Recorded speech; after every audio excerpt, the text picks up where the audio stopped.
देश की राजनीति और न्याय व्यवस्था से जुड़ा एक बड़ा और बेहद संवेदनशील मामला एक बार फिर सुर्खियों में है।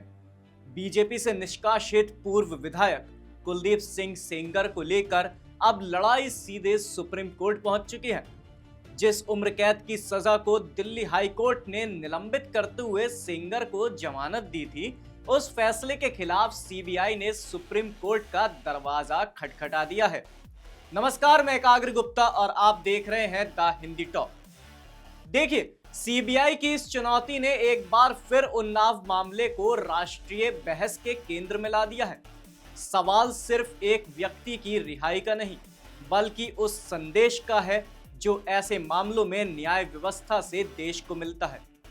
हाईकोर्ट के फैसले के बाद जहां कई तरह की प्रतिक्रियाएं सामने आई, वहीं अब सीबीआई की याचिका ने साफ कर दिया है कि यह मामला अभी खत्म नहीं हुआ है। अब निगाहें सुप्रीम कोर्ट पर टिकी हैं। क्या सेंगर को मिली राहत बरकरार रहेगी या फिर एक बार फिर न्याय की कसौटी पर यह फैसला बदलेगा? अब आपको बताते हैं कि सीबीआई ने क्या बताया। देखिए, सीबीआई के प्रवक्ता ने कहा, इस मामले में दिल्ली हाई कोर्ट के उस आदेश के खिलाफ शुक्रवार को सुप्रीम कोर्ट में एसएलपी दायर की गई है, जिसने उन्नाव रेप केस में कुलदीप सिंह सेंगर की सजा को सस्पेंड कर दिया था और उसे जमानत दे दी थी। उन्होंने बताया कि कुलदीप सेंगर को दिसंबर 2019 में उम्र कैद की सजा सुनाई गई थी और 25 लाख रुपए का जुर्माना लगाया गया था। उन्होंने कहा, कुलदीप सेंगर ने जनवरी 2020 में दिल्ली हाई कोर्ट में सजा के खिलाफ अपील दायर की थी। मार्च 2022 में सजा सस्पेंड करने के लिए एक याचिका दायर की। इस याचिका का सीबीआई और पीड़ित ने अपने वकीलों के जरिए जोरदार विरोध किया था। 23 दिसंबर को दिल्ली हाई कोर्ट की जस्टिस सुब्रमण्यम प्रसाद और जस्टिस हरीश वैद्यनाथन की बेंच ने कुलदीप सिंह सेंगर की याचिका पर फैसला सुनाया था। बेंच ने कहा था कि पॉक्सो एक्ट की धारा 4 के तहत तय न्यूनतम सजा पहले ही पूरी कर ली है। हाईकोर्ट ने कहा, आरोपी को उम्र कैद की सजा सुनाई गई थी। 30 नवंबर 2025 तक वह लगभग 7 साल और 5 महीने जेल में बिता चुका है, जो पॉक्सो एक्ट की धारा 4 के तहत न्यूनतम सजा से ज्यादा है। इसके साथ ही हाईकोर्ट ने उसकी सजा को निलंबित करते हुए जमानत दे दी थी। साथ ही कुछ शर्तें भी लगाई थी। हाईकोर्ट ने उसे 15 लाख रुपए का बॉन्ड जमा करने को कहा। साथ ही ये भी आदेश दिया है कि वह पीड़िता के घर के 5 किलोमीटर के दायरे में नहीं आएगा। हालांकि कुलदीप सेंगर अभी जेल में ही रहेगा, क्योंकि रेप केस में सजा सस्पेंड हुई है और जमानत मिली है।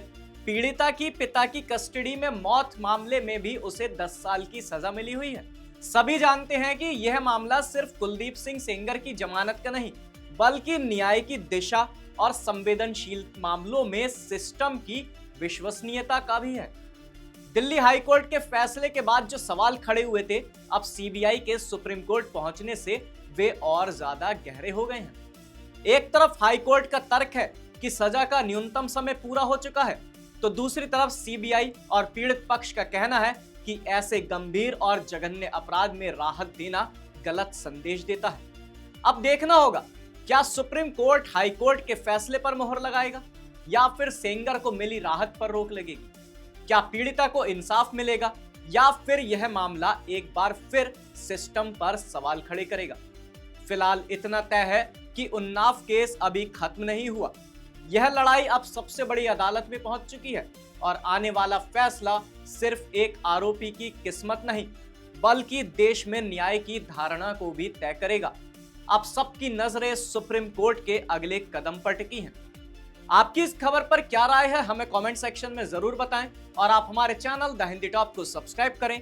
इसके साथ ही आप हमें social media platform x, Facebook और इंस्टाग्राम पर भी फॉलो कर सकते हैं।